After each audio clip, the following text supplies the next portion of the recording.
Yo, what's up? This is Vince here in Southern California. Welcome to my channel.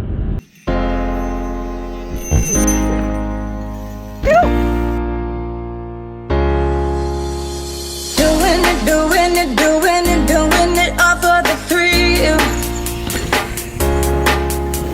I'm doing it all for the thrill. I'm doing it all for the thrill. You know I'm loving it like you was real.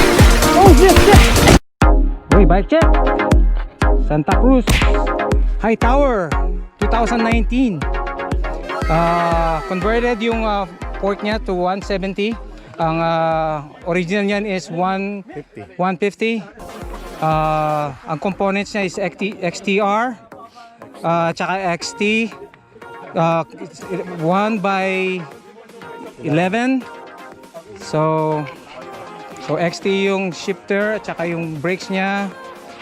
Naka-rental na fat bar, i9 hub, yun of course, siyempre. Yeah, i9 yung buong set ng wheels, front and rear. Mga 1,000 plus to, rims pa lang. At saka ano, so, I don't know how much this bike, how much it costs, but I'm pretty sure it's expensive. So yeah, naka-Fox float. Yeah, naka-Fox transfer din yung dropper seat post.